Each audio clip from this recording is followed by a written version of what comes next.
Bismillahirrahmanirrahim.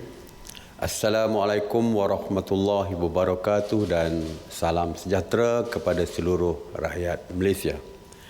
Seperti biasa, seperti hari-hari biasa, saya akan melaporkan tentang beberapa perkara seperti kadar kepatuhan dan perkara lain. Semalam 14 April 2020, PDRM bersama dengan ATM telah mengadakan sebanyak 799 sekatan jalan raya di seluruh negara dan melakukan pemeriksaan ke atas 545,182 kenderaan. Sebanyak 59,690 pemeriksaan mengejut telah diadakan di seluruh negara dengan sebanyak 6,907 premis telah diperiksa oleh pihak berkuasa. Semalam, PDRM telah menangkap 612 individu kerana engkar PKP yang merangkumi 590 individu yang direman dan 15 individu dibebaskan dengan jaminan polis. Seramai 337 individu telah dituduh di mahkamah di atas kesalahan mengingkari PKP dan yang berkaitan. Jumlah tangkapan kumulatif engkar PKP sehingga 14 April, iaitu semalam, adalah seramai 9,702 individu.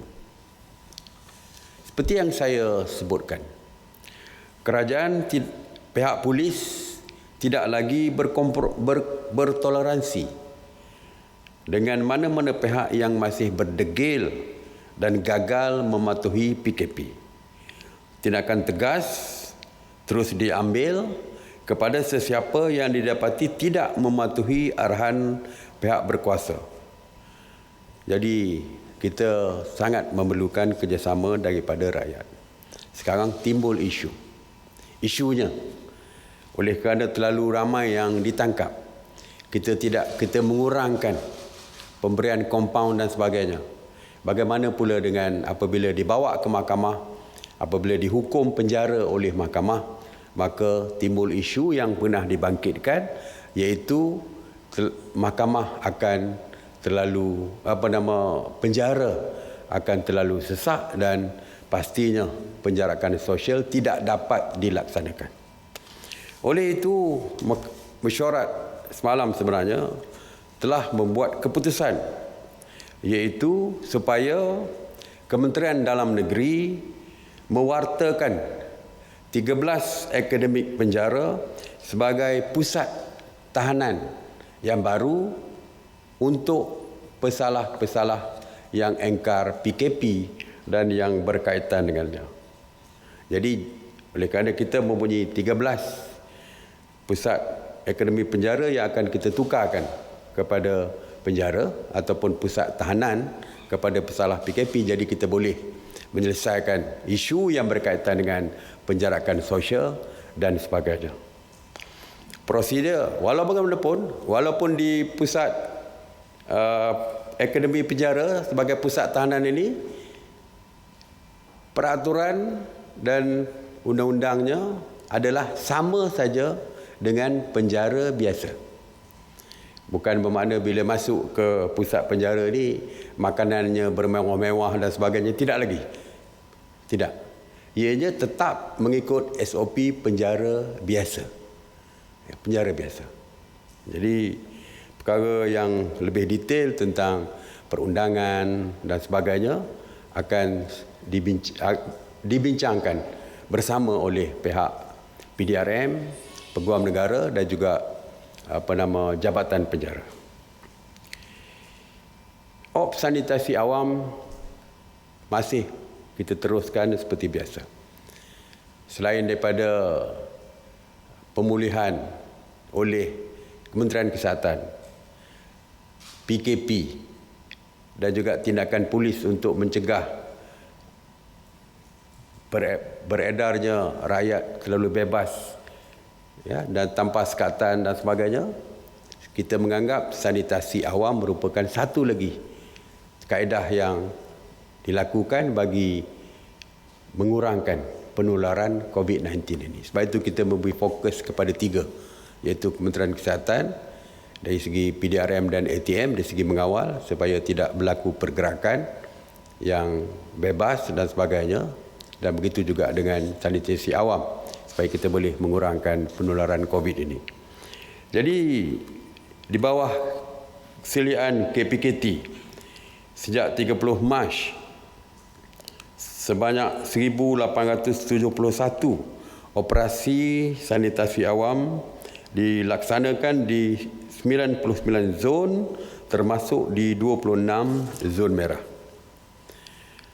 Antara kawasan yang disanitasi termasuklah bangunan kerajaan 763, tempat awam 816, pusat perniagaan dan 148 pasaraya. Semalam sebanyak 170 operasi sanitasi yang meliputi 75 zon di 13 negeri, termasuk 34 kawasan di Johor dan 22 di Pahang, yang mana sebanyak 99 bangunan kerajaan, 62 tempat awam, 80 pusat perniagaan dan 9 pasaraya telah disanitasi. Semalam juga sebanyak 17 kawasan guna sama, skim strata kos rendah dan sederhana rendah, zon merah di Selangor telah disanitasi, menjadikan jumlah keseluruhan 37 kawasan guna sama zon merah di Selangor telah selesai disanitasi. Mengenai pusat kuarantin, setakat semalam sebanyak 177 pusat kuarantin telah beroperasi berbanding dengan 176 pada hari sebelumnya, yang mana 14,536 individu sedang menjalani proses kuarantin wajib. Semalam, seramai 157 rakyat Malaysia telah pulang ke tanah air dan dikuarantin secara wajib. Tuan-tuan dan puan-puan sekalian, seluruh rakyat Malaysia, hari ini bermulalah PKP ketiga. Maka seperti kita tahu, perintah dan sekatan ini akan berterusan selama 14 hari. Kerajaan amat berterima kasih kepada rakyat yang masih bersabar dan terus menyokong kerajaan di dalam kita meneruskan PKP ketiga ini, walaupun setelah sebulan berada dan terikat dengan PKP 1 dan 2.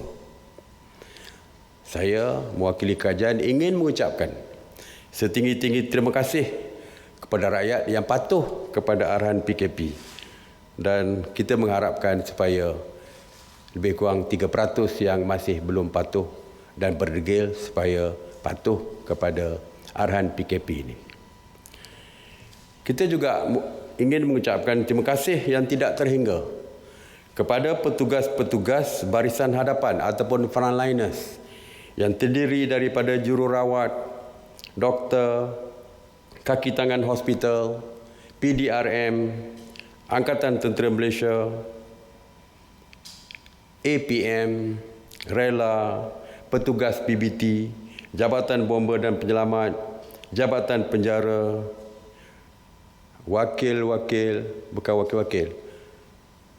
petugas media dan semua pihak yang tidak dapat disebutkan satu persatu yang selama ini membantu kerajaan di dalam kita memutuskan rantaian COVID-19 ini. Begitu juga dengan petugas-petugas di belakang tabir yang kita tidak sebutkan. Termasuklah pekerja-pekerja pembersihan misalnya. Tanpa mereka, kita boleh bayangkan bagaimana keadaan kita di sekeliling kita. Jadi mereka juga antara yang perlu kita berikan ucapan terima kasih dan lain-lain lagi yang tidak dapat saya sebutkan. Saya menyeru, marilah kita semua sebagai rakyat Malaysia bersama-sama, tanpa mengira kaum, tanpa mengira agama, malah tanpa mengira fahaman politik sekalipun, untuk sama-sama kita berganding bahu di dalam memerangi COVID-19 ini. Semoga rantaian COVID-19 ini dapat kita putuskan dan seterusnya kita sama-sama menamatkan PKP yang sedang dilaksanakan. Jadi sekali lagi sebelum saya mengakhiri PC saya hari ini, saya sekali lagi menyeru terus tinggal di rumah demi keselamatan diri, keluarga dan masyarakat. Stay home, stay safe. Terima kasih. Assalamualaikum warahmatullahi wabarakatuh. Soalan? Assalamualaikum Datuk Seri. Saya Syabiha dari Bernama. Okey Datuk Seri, soalan saya, berapakah peratusan pematuhan PKP setakat semalam memandangkan kes ingkar PKP semakin meningkat? Soalan kedua saya, pandangan Datuk Seri mengenai statement yang dibuat oleh KPN Tan Sri Abdul Hamid Abado semalam, iaitu mungkin dilanjutkan sehingga Jun jika keadaan pematuhan semakin merosot. Dan soalan ketiga mengenai adakah hari ini ada perbincangan mengenai e-Bazar Ramadan. Itu saja. Okay. Wah, 3 soalan. Saya harap saya tak lupa ya, 3 soalan tadi.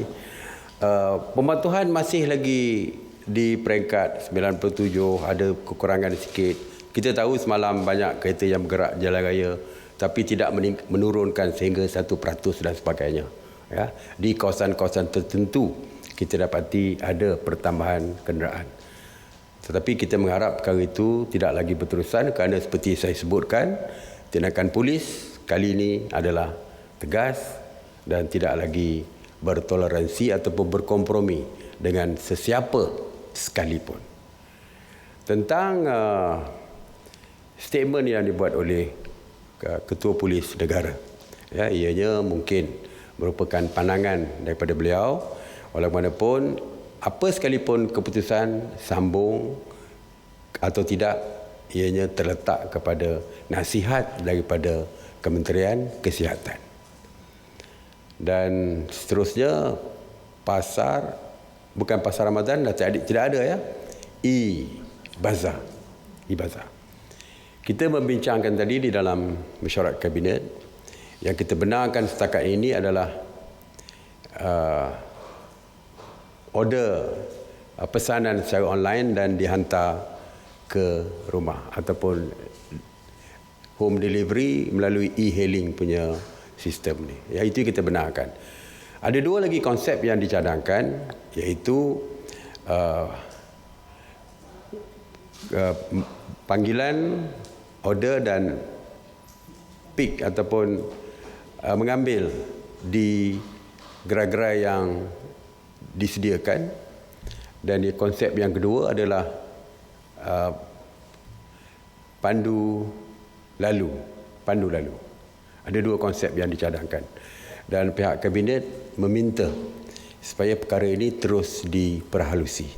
Sebab kebimbangan kita adalah dari segi jumlah kenderaan yang mungkin akan terlibat apabila konsep pandu lalu dan sebagainya diperkenalkan, kerana saya percaya mungkin ramai yang akan keluar serentak, akhirnya menyebabkan jumlah yang ramai dan sebagainya. Dan yang keduanya, sekarang ni dari segi kawalan pihak polis, mungkin mereka keluar untuk membeli barangan keperluan dilakukan waktu pagi dan sebagainya. Dan kita juga bimbang dari segi pihak PDRM, bimbang jika mereka dibenarkan untuk keluar untuk membeli walaupun pandu lalu ataupun untuk mengambil produk yang dipesan, akan ada satu alasan baru lagi, iaitu alasan barunya untuk keluar untuk pick up ataupun mengambil produk yang dipesan ataupun mereka nak membeli secara pandu lalu. Ini akan menyukarkan pihak polis kerana lebih banyak alasan-alasan yang boleh diberikan untuk mereka yang agak sukar untuk mematuhi PKP sebelum ini. Jadi setakat ini satu saja kita bersetuju, iaitu e-hailing tadi, dan yang lain-lain tu sedang kita minta supaya diperhalusi lagi dengan SOP dan sebagainya. Datuk Seri, saya Roslyn dari Bernama. Soalan saya, seandainya terlalu ramai yang ditahan dan ditangkap semasa fasa ketiga ini dan lebih ramai berbanding PKP fasa 1 dan kedua, apa tindakan lanjut bagi mendidik mereka yang degil ini? Soalan saya yang kedua, kerajaan telah mengeluarkan arahan bazar Ramadan tidak beroperasi sepanjang PKP ini. Jadi apa pandangan Datuk Seri mengenai keputusan kerajaan negeri Perlis membenarkan peniaga makanan di negeri itu berniaga di bahu jalan sebagai alternatif? Kerana ini kelihatan tidak selari dengan peraturan PKP dan kita khawatir ia akan menggalakkan perhimpunan berkumpulan. Okey, dari segi mungkin ramai yang di penjara tadi, sudah pun saya jawab, iaitu pusat tahanan baru yang akan diwartakan oleh pihak PDRM, saya dah sebut tadi. Dan dari segi tindakan, saya dah katakan tindakan yang keras dan tidak berkompromi akan terus dilaksanakan oleh polis. Soal beberapa negeri yang membuat keputusan sendiri itu, saya percaya kita setelah mempunyai SOP tertentu, jadi kita akan selaraskan lah. Kita akan selaraskan antara negeri dan sebagainya. Sebab itu tadi apabila menyebut tentang e-bazar dan sebagainya, kita juga meminta supaya KPKT untuk meneliti perkara-perkara ini. Jadi KPKT di bawah mereka adalah majlis-majlis daerah, perbandaran dan sebagainya. Walaupun majlis daerah dan perbandaran mempunyai kuasa mereka sendiri untuk menentukan, tetapi kita minta supaya selepas ini dapat kita selaraskan supaya tidak ada perbezaan antara negeri dan juga keputusan yang dibuat oleh MKN di peringkat pusat. Datuk Seri, Azri daripada Bernama. Saya ada dua soalan. Soalan pertama ialah selepas kluster tabligh, iaitu kluster gereja di Sarawak adalah yang kedua terbesar tertinggi, iaitu 117 kes. So mengambil kira contact tracing yang telah dibuat di atas kluster tabligh, adakah yang sama untuk contact tracing akan dibuat kepada kluster gereja? Dan soalan kedua, adakah penerbangan domestik ketika ini dibenarkan beroperasi kerana ada laporan atau gambar ada flight yang dibenarkan untuk berlepas, dan kalau dibenarkan beroperasi, siapa yang boleh menaiki pesawat domestik tersebut? Okay, terima kasih. Okey, untuk pengesanan yang mempunyai kontak dengan mereka yang mempunyai positif COVID ini, caranya sama saja. Kementerian Kesihatan melaksanakan SOP yang sama seperti kluster-kluster yang lain, seperti kluster tabligh dan sebagainya. Tidak ada perbezaan. Melibatkan gereja ke kluster gereja ke kluster apa sekalipun, cara pengesanannya sama.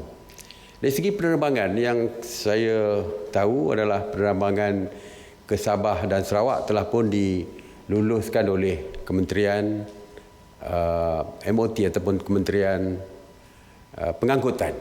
Kementerian Pengangkutan. Ramai juga orang bertanya dan mempersoalkan perkara ini.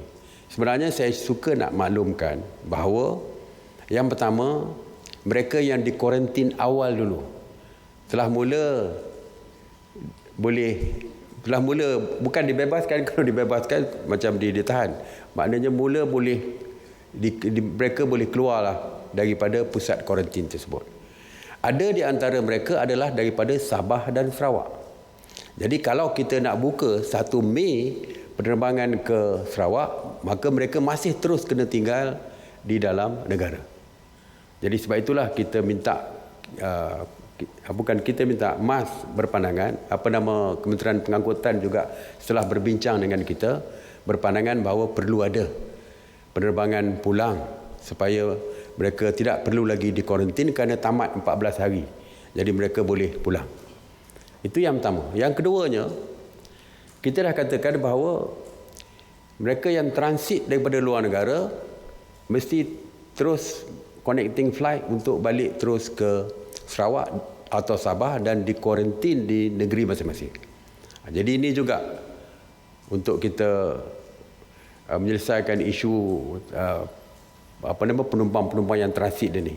Sebab kalau kita tidak benarkan, tidak ada penerbangan untuk mereka pulang sebelum 1 Mei, bermakna mereka perlu ada lagi selama 2 minggu lah untuk 1 Mei. 2 minggu untuk berada di sini. Jadi sedangkan kita dah kata kita benarkan mereka untuk balik ke sini. Kalau mereka ada masa 1 hari 2 hari sebelum penerbangan ke Sabah, kita sediakan pusat untuk mereka tinggal di dalam KLIA itu. Ya. Bukan pusat kuarantin tapi untuk mereka tinggal sementara sebelum mereka boleh terbang balik ke Sabah atau Sarawak. Jadi sebab itulah kita berterima kasih kepada pihak Kementerian Pengangkutan kerana menyediakan penerbangan untuk ke Sabah dan Sarawak walaupun 1 kali seminggu, dan ada juga cadangan juga supaya boleh ada 2 kali seminggu, dan juga berdasarkan keperluan. Kalau perlu 2 kali seminggu, ramai yang stranded dan nak balik ke Sarawak atau Sabah, kita minta supaya Kementerian Pengangkutan membenarkan Malaysia Airlines untuk bawa mereka pulang ke Sabah dan Sarawak. Datuk Seri Kamal dari RTM. Baik, secara ringkasnya soalannya ialah berkaitan dengan begini Datuk Seri, ada pertanyaan daripada rakan-rakan ya, media khususnya yang pergi membuat liputan dan sebagainya, dan bila melalui sekatan jalan raya berlaku di mana ada pihak polis mengatakan bahawa surat rasmi yang kami bawa untuk buat liputan sebagainya tidak valid. Tidak valid, maksudnya tidak terpakai untuk buat liputan dan sebagainya. Maka beberapa rakan media terpaksa tersekat di sekatan jalan raya tersebut dan perlu memberikan alasan mengapa kami perlu berada di sesebuah buat liputan. Itu ya Datuk Seri. InsyaAllah kita akan bantu media untuk menyelesaikan perkara seperti itu. Saya yakin majoriti sebahagian besar media tidak mempunyai masalah. Ya, saudara-saudara mungkin tidak ada masalah. Sebab itu boleh datang interview saya setiap hari ni. Tapi mungkin ada kes-kes tertentu. Jadi kita akan berbincang dengan pihak polis supaya kita boleh selesaikan perkara ini. Okey. Terima kasih. Assalamualaikum warahmatullahi wabarakatuh.